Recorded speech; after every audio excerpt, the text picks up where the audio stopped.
Hello, hello, and welcome to the Rock Metal Podcast. I'm your host, John Harris, and today on Rock Metal Podcast, we have Lorna Shore. They have a new EP called And I Return to Nothingness, which was released on August 13th via Century Media Records. Right now, I'm being joined by Austin to share some more information about this stellar release, how he plays the drums so fast, and what the band's got going on. There's a lot of cool things with this record. Whom it was produced by, for example. We'll get into all of that. So, Austin, welcome to the show. Thank you for having me. Absolutely. Great to have you on. I'm super excited. As soon as I found out I was chatting with you, I was very excited because I love the drums on the record. I'm glad. I'm glad you like them. I worked very hard. I bet. Take us through, how do you prepare for, I don't know, writing those kinds of drums, recording those kinds of drums? Does it take, obviously you mentioned a lot of work. What kind of work goes into that? The writing, it's pretty natural. I mean, I just kind of go, it feels good, tweak here and there, and rarely do I ever completely switch apart from when I touch it first. You know, I'll just add little nuances. If I hear different things in the guitar, I'll just like sit at my computer and just make sure I'm hitting all those accents. But the recording of it definitely takes more preparation. I mean, physical, you know, I try to just prepare myself a little bit before. I'm not like a super like workout geek. I'm working towards that. But, you know, like what you just said, pizza before this came on. Love me some pizza and stuff. But yeah, in the studio, I think it's a big mental game. Just, you know, working with a producer I'm comfortable with, you know, very helps a lot just because I'm not being judged. It's the first time I'm playing those songs.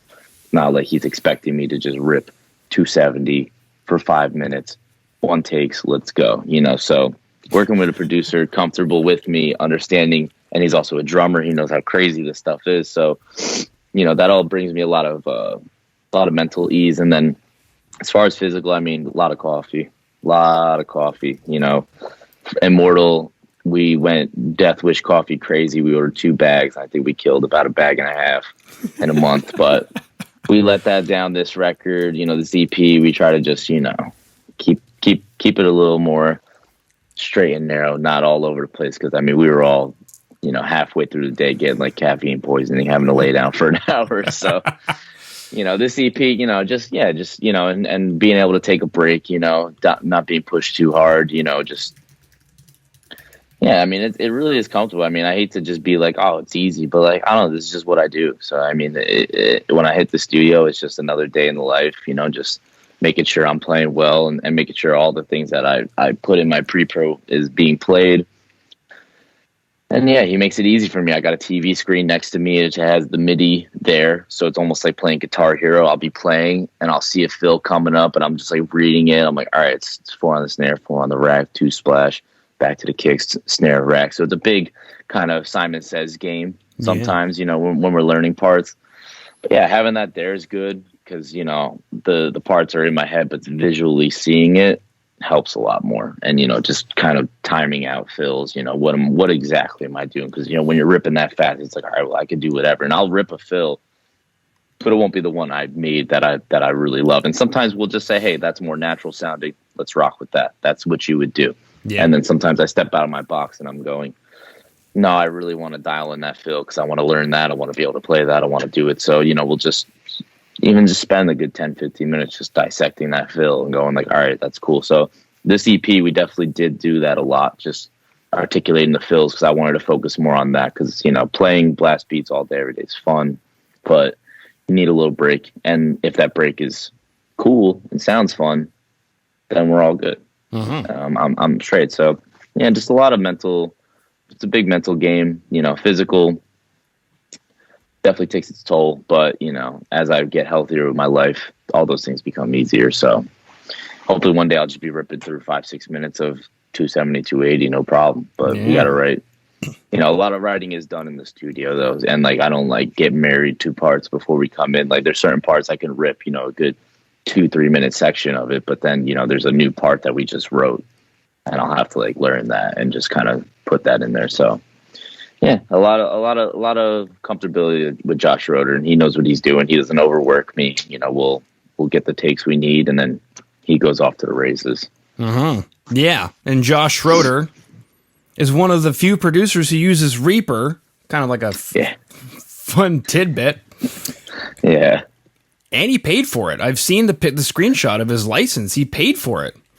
He paid for it. I mean, he might as well have. I mean, he's made enough money off the Reaper. So, us guys at home just running, our live sessions on Reaper or pre-pro. I mean, I'm not making any money off recording. This is just here for my own excitement.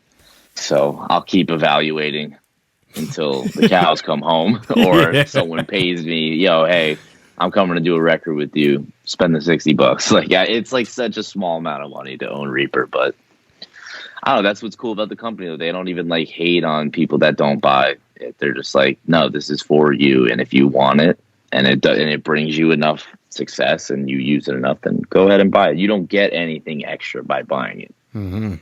That's where they messed up. But that's also why we love Reaper. We stand Reaper. They're a great company. Yeah. It's a silly question. You love Reaper. Josh loves Reaper. Defends it to the death, right? Yes. Silly question. Is that why you guys chose Josh, or were there other reasons for choosing Josh to produce a CP? Honestly, that was definitely a big reason. No, I mean, but it's like nice to know. It's like he's not like gonna sit there and be like, I gotta run Pro Tools and this. Like, there's no.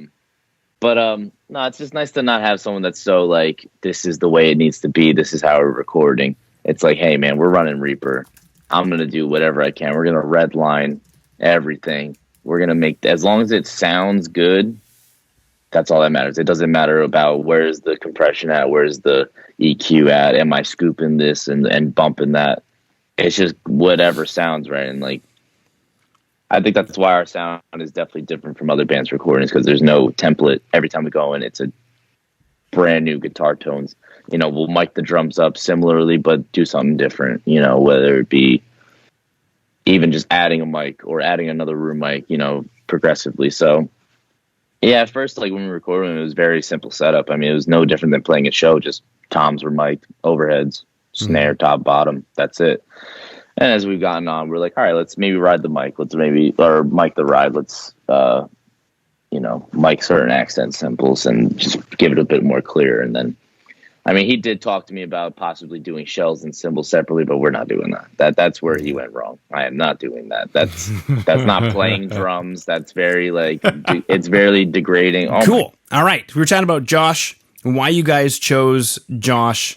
And I mean, you touched on it quite a bit. He understands what you're looking for and is able to be comfortable with you, understands the drums, understands that, at 270 doing blast beats, even though obviously you wouldn't be doing it if you couldn't, you're that kind of drummer, but still it's a lot of work, and especially in the studio to make sure it's consistent, on time, et cetera, et cetera. Yeah, it's a whole different game. It's a whole different game. Like to be on the grid, like live, yeah, you can be a hair behind, a hair forward, as long as the whole band's like playing with you. We're all kind of in sync, but in the studio, yeah, it's so snap to the grid and like, but like I like the way he approaches drums. It's like let's just get good takes, and then we don't have to edit and go crazy later. You know what I mean? It's like I could play a shit take and he could make it sound amazing, but like why do that when I can hit hard, get what he needs out of me, and then he just kind of makes me shine through my own performance rather than just doctoring up the entire thing. And that's why the drums are a bit raw. Like, there's parts where it sounds louder, sounds like it's not all just perfectly streamlined, because I think that's very boring. So, definitely things, throughout, because like, when you have MIDI drums, it's just 127 the whole time, and it just gets out to be a lot after a while. Mm-hmm. So the listenability of the band goes up by having live drums. Yeah. And then you were mentioning, and for anybody who's not into recording, they're probably kind of like, what do you mean doing the shell separate from the cymbals? But sometimes that happens, and I've definitely seen it, and it still kind of boggles my mind that you would record the shells and then you would record just the cymbals. But I get it, for control or whatever. But yeah, bleed, control. But like drums bleed, like that's what happens. It's a beast. It's an organic unit. You've got toms next to snares, next to kick drums, next to hi-hat. Like, that is the drums. Yeah, no, and then that was only because like there's certain things that poke out, and it's like, oh well, when we were mixing, it's like, oh, certain things were getting in the way, but That is what it is. I mean, it's raw. It's supposed to be a little dangerous, and like I think as far as like older metal fans of ours would appreciate that more than us just going down this new age route. I mean, I wouldn't sign anyone up to go track Symbols and Shell separately. We did that for our first record, and it was hell. I mean, I just did not have a fun time. It took twice as long to track drums. It was 12-hour days for 2 weeks straight, and like I'm good on that. You know, like that's, you know, we got other things to attend to. The guitar player needs help. You know, we need to dive into production. So 2 weeks to take up just doing drums is not a good time. I mean, I think we did the whole EP in 2 days, and that was giving with talking a lot. Like, you know, like we would track a song, eat lunch, and just look up YouTube videos for like 2 hours, and then be like, all right, let's get back in there, do another song, and then the next day bang out the other song. Or one day set up, got tones, did a song. The other day did two. That's it. You know. Yeah. So usually it's about 2-3 songs a day we'll do, which is great. You know, get it done, get out of the way. I can go hang out and bother everyone else about what they're doing and tell them what to do. So I like that. Exactly. Yeah. Cool. And then as a guitar player, it sounds like you may or may not know a few things about the tones on the record, which are pretty crushing and brutal. Do you know anything about how the guitars were done? I was done through a Kemper, you know, tracking raw DI, reamping, you know, all that good stuff. I mean, nothing too crazy, you know, definitely nothing too crazy. I mean, you know, Josh has a button on the Kemper called the secret sauce. You click it, sounds great. So I don't know what it is, but you won't tell no one. But once you click that button, I know. It sounds good. Yeah. It's a 5153. Yeah. He sucked the soul out of some signal chain that just works like 90% of the time, he said. So yeah, there it is.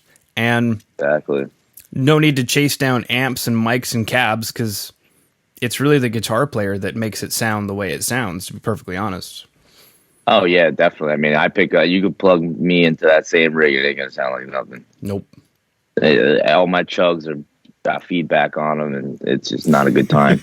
So, yeah, and definitely me trying to learn guitar and play a little bit last year definitely gave me the respect to give to every other guitar player in the world who tracks very clean, because I mean, yeah, the tone is in your hands for sure. How hard you pick, how hard you're fretting, and Adam is just full balls to the wall down pick, just fucking monster. So, wow. You know, James Hetfield at all time, he does not alternate pick anything other than a fucking tremolo riff, you know, like, so good on him. Good on him. Yeah, that takes a good bit of work and patience.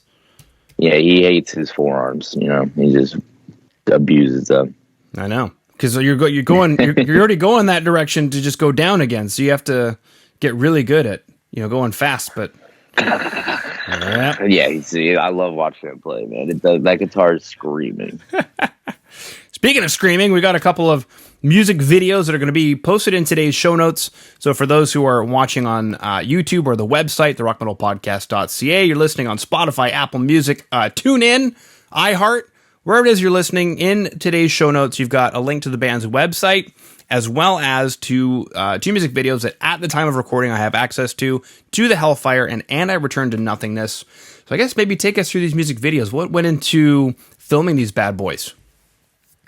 Hellfire was kind of like a last minute effort to just get a video for a song we wouldn't typically do a video for. We typically don't do videos for like the heavier songs, just because heavier songs are just that. I mean, we don't want to be known for being a heavy band, but I understand it brings dynamic and contrast to a record. But Hellfire was written with the same love we would give a melodic song, just really relentless and heavy. So once we got it back, we were like, all right, this is the best display of will, but we really love these other tracks.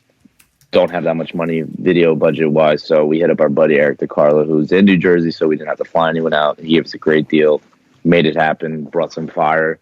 Boom, easy done. You know, introduce Will to the band, just kind of do a simple performance video. And then Joey Durango, who's our video guy, you know, typically for, you know, 90% of every Lorna Shore video anyone's ever seen. I mean, he just has a very great vision for the band.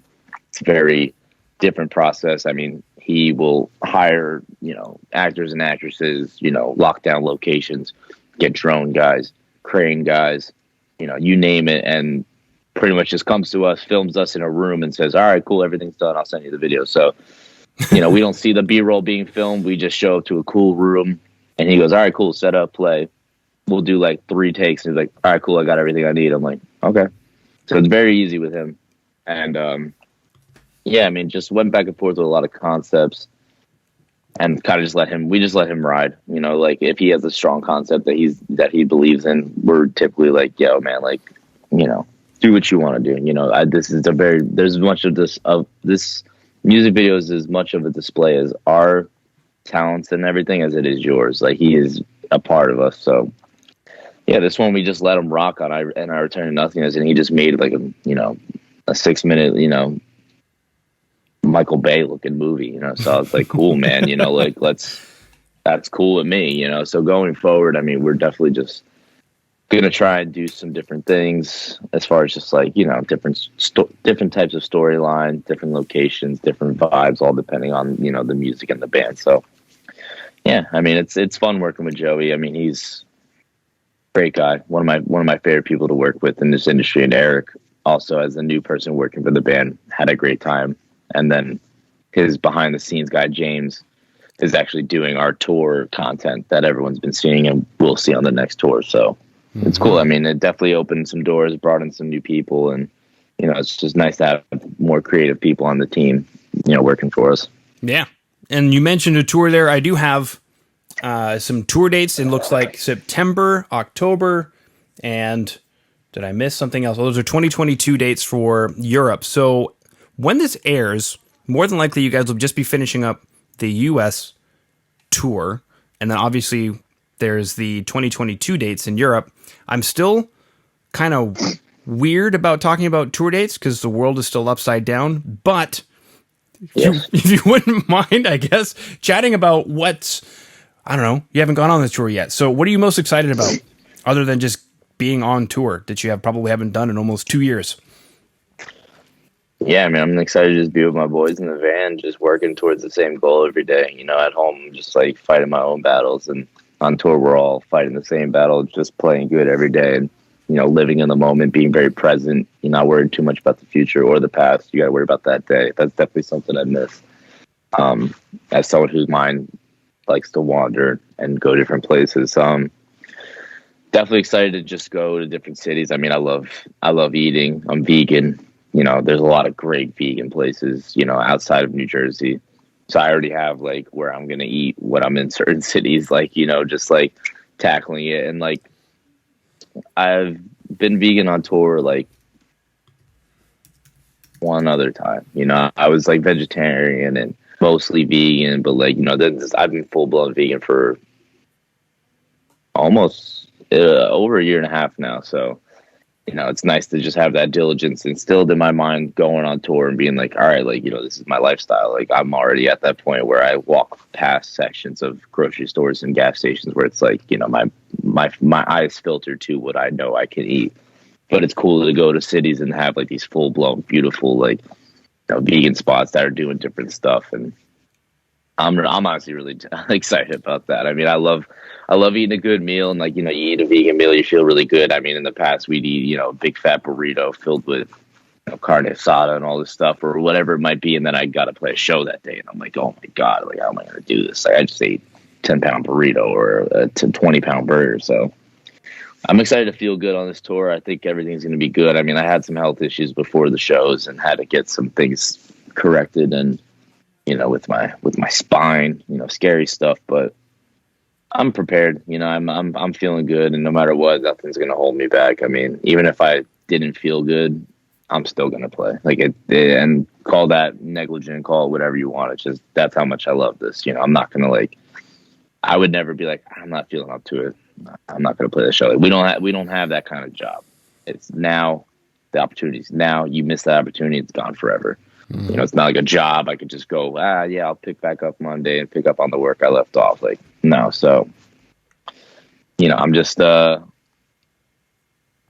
excited, man. I'm excited to just play shows. And I mean, I want to meet fans and talk to fans, but I think we all got to be a little more careful just seeing how things are. I mean, I don't want to be that guy like, hey, back up a little bit. Hey, I can't hug you. Hey, like, let's put on some hand sanitizer before we shake some hands. But I mean, that's just the level we all got to be on. I want people to stay safe. I don't want anyone to come to our shows and be like, oh, I went to that Lorna Shore show and I got sick, or, vice versa. So, it's going to be a different time touring, but I'm just excited at any capacity to do it. And I think if the only thing we have to do is wash our hands and stay a little bit further from each other and not share drinks or whatever it might be, that's fine. I would have given my, probably an appendage last year to go back on tour. Now I still have all my limbs.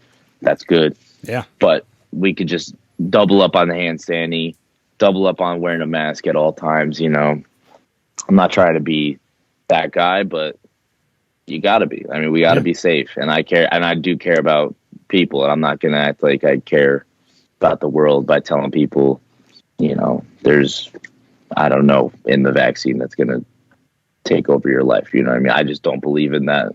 Personally, I think we're all gonna be fine as long as we do what we gotta do. And if you don't want to get it, that's your choice. If you have a health issue or your doctor said no, like, that's all on you. But for the people that can get it and for the people that are at the show, we're going to be safe and we're going to just have a good time, because at the end of the day, like, the only thing that we're obligated to do is play that show and put on a great show.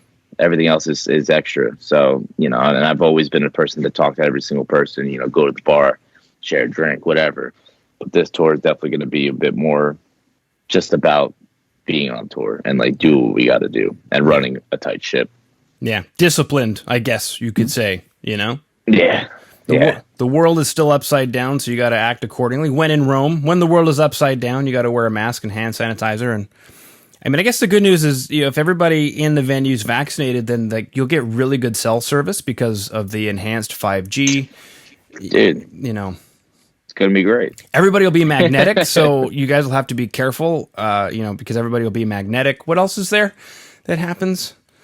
Dude, I don't know. The list it's a laundry list, man. You know what I mean? But, like, from my experience, I felt like shit for a day, and I felt fine since. I mean, that's just my experience. If those awful things happen to people, like, I'm sorry. But maybe it's something you ate. I don't know. Maybe it was those drugs you did a few years ago, and I don't know. You know what I mean? We put a lot of garbage in our body, so I'm not really upset about what's going. I'm fine. I just want people to do whatever they feel like they got to do. And if you want to live a certain lifestyle or do certain things, then you got to obey by the rules. And people don't like that word, obey by the rules. By the rules. I don't like following rules either, but I don't know. This is just a no-brainer. I mean, it's a no-brainer. It's one of the only free healthcare things we've ever been given. I mean, I go to the doctors. It costs all this money. I got to get it. This vaccine is free. They're even, like, telling people, like, in West Virginia, I remember they're like, we'll give you a gun if you go get a vaccine. They're like, oh, hell yeah. A free gun? I'll go get it. Yeah, cool. Wow. And then that worked. You go show your vax card, you get a free PBR at certain bars. I mean, cool. Like, let's go. Doesn't sound too bad to me. Yeah.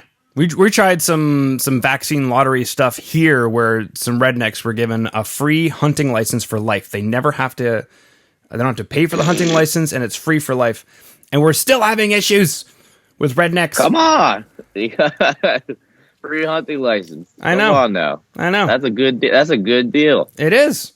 It's like, man, are you kidding me? Jeez Louise. Man. All right. Yeah, we'll get there. We'll get there. I'm sure we will. Maybe a few more variants, another couple of years. We'll get there. We'll get Really good cell service in the meantime, though. Yeah. Cool. So we chatted about writing and recording drums, which was fascinating. We chatted about I'm going to write down vegan pizza, because at first we talked about pizza, but now you mentioned you're vegan, so I'm going to write down vegan pizza. Good stuff. Yeah. Working with, actually, the dough itself should be vegan. The sauce itself should be vegan. You just need some kind of a cheese-like product, which they're getting better, I think. They're getting very good. Very good. Yeah. I have, my girlfriend makes a tofu ricotta, and I don't know. I can't tell the difference. I mean, I've been Italian my whole life. I was born Italian. I can't change from being Italian. No. Yeah, we made like a lasagna with tofu ricotta and everything. And like, dude, people that were eating it were not vegan. They're like, this is like top 5 lasagnas I ever eaten, vegan or not vegan. Like top, it's amazing what you can do. It's more of a textural thing and just like spices. I mean, it takes a little more work to cook vegan, but it's worth it. I mean, no animals are harmed.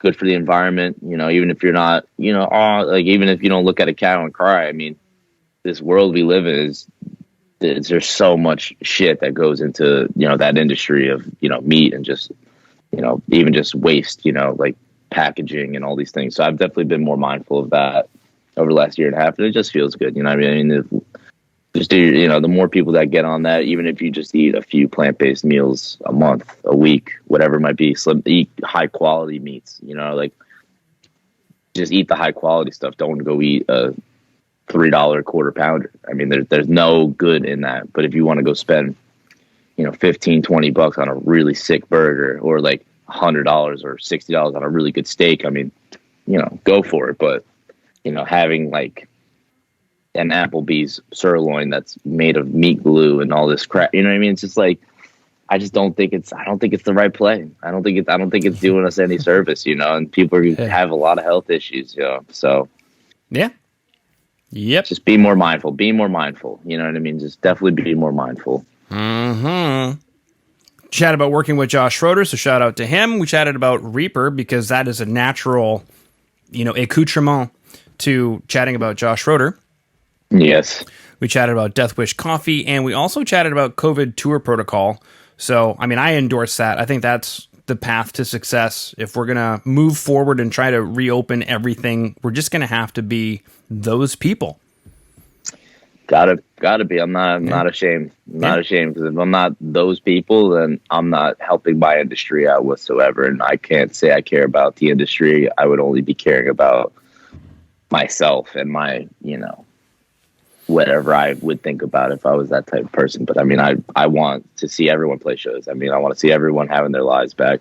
We have restaurant workers that have been busting their asses for a long time and are in close contact with people. And then you got crew members and merch guys and production people who own venues. I mean, it's such a wide industry. It's not just me or my friends in bands. It's Broadway. It's everything. So I just want to see entertainment come back, because we need some entertainment. Our only entertainment last year was YouTube live streams 24/7 of COVID news and bad political, agendas and all this crazy stuff last year. It's like, all right, like we need some good times, and those good times should be brought to the people that care about one another. It shouldn't be the people that are just like, well, I don't give a shit. I've been going out since June last year. You know what I mean? A lot of the people that are going out now, this is their first time going out. Yeah. And like, to have that taken away for the people that have just been going out and don't care about one another, it's like, well, I don't feel sorry if you're saying, oh, well, what am I supposed to do? Just sit inside? Well, yeah, because you didn't sit inside before. Now that everyone's having fun, you got to sit inside. Well, you could have just did your part. So that's right. I don't feel sorry for those people. I do feel sorry for the people that can't get it and, have health risks, and that's keeping them from, being able to get it. But, it'll come around. I mean, things are being researched, things are being FDA approved now. So hopefully people have more peace of mind with all this. Mm-hmm. That's right. Boom. At the time of recording, we're chatting about boosters. So a third shot at time of recording. So cool. All right, gang. Austin, thank you so much for coming on to the Rock Metal Podcast today. Thank you, John. I had a great time. Beauty. What? Huh? Oh, there's my little lady. Oh, little lady. We'll keep this in. She is. Yeah, this is my little girl, Avila. I seen her poking out through the blurry background a little bit. I was like, what is that? Yeah, I heard something. And I'm like, oh, Avila wants to spend time with Daddy and then show up and say hi to Austin. You want to say hi to Austin? Hey. All right. Well, thank you so much for making an appearance, and thank you again for coming on to the show. Woo. Uh-oh, she's going to start typing notes. Last time she did this, I had so many things to undo on my computer that... Yeah, there she goes. Beauty. Oh, man. All right. Yeah, man. Thank you for having me.